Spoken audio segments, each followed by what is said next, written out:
Hi hello friends, എല്ലാ കൂട്ടുകാർക്കും നാളത്തെ പ്രൊമോ റിവ്യൂയിലേക്ക് സ്വാഗതം.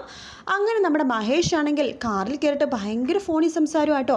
ഇഷിതക്കാണെങ്കിൽ ആകെ ദേഷ്യം വരുന്നുണ്ട്. ആ സമയത്ത് ഫോണിൽ സംസാരിക്കുന്ന ആൾ ചോദിക്കുന്നുണ്ട്, അല്ല സാറല്ലേ ഡ്രൈവ് ചെയ്യണത്, ആരാ ഡ്രൈവ് ചെയ്യണത് എന്ന് ചോദിക്കുമ്പോൾ അതെൻ്റെ പുതിയ ഡ്രൈവറാണ് എന്ന് പറയുമ്പോഴേക്കും ഇഷിത ദേഷ്യത്തോടുകൂടി ഒച്ചുണ്ടാക്കുമ്പോഴേക്കും സോറി അതെൻ്റെ അല്ല ഓവറാണ് എന്ന് പറയുന്നത് ഗേൾ ഫ്രണ്ടാണ് എന്ന് പറയാണ്. അത് കേൾക്കുമ്പോൾ ഇഷിത ഒന്ന് ഞെട്ടുന്നുണ്ട് കേട്ടോ.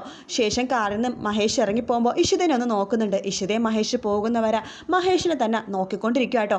അതിനുശേഷം കാണിക്കണ ദയേനെ ഹോസ്പിറ്റലിൽ അഡ്മിറ്റ് ആക്കിയിരിക്കുകയാണ്. ഭയങ്കര ഡെലിവറി പെയിൻ ആയതുകൊണ്ട്, പക്ഷേ കോംപ്ലിക്കേറ്റഡ് ആയതുകൊണ്ട് തന്നെ നമ്മുടെ മാധവൊക്കെ ആകെ വിഷമിച്ചിരിക്കുകയാണ്. പിന്നീട് കാണിക്കണം നമ്മുടെ ഇഷിതയാണെങ്കിൽ CMO ആയിട്ട് ചാർജ് എടുത്തിരിക്കുകയാണ്. അവിടെ ദേ വില്ലനായിട്ട് ഒരാൾ വരുന്നുണ്ട്. ഇഷിത അടുത്ത് പറയുന്നുണ്ട്, ഞാൻ പറഞ്ഞ പോലെയൊക്കെ ചെയ്തതിന് അതിൻ്റെ ഗുണം ഇഷിത ഡോക്ടർക്ക് ഉണ്ടാകും എന്നൊക്കെ പറയാട്ടോ. എന്തായാലും പുതിയൊരു വില്ലനും വരുന്നുണ്ട്. മാധവിന് വലിയൊരു തിരിച്ചടി തന്നെയാണ് കിട്ടാൻ പോണത്. അതിനുശേഷമാണെന്നുണ്ടെങ്കിൽ മഹേഷും ഇഷിതയും കുറച്ചുകൂടെ അടുക്കുന്നുണ്ട്. ഇപ്പോൾ ഈ പ്രൊമോ ഒക്കെയാണ് കാണിച്ചിട്ടുണ്ടായിരുന്നത്. വീഡിയോ ഇഷ്ടപ്പെട്ടെങ്കിൽ ലൈക്ക് ചെയ്യുക, സബ്സ്ക്രൈബ് ചെയ്യുക, കമൻറ്റ് ചെയ്യുക. മറ്റൊരു വീഡിയോ ആയിട്ട് നാളെ കാണാം. Good night, take care, bye bye.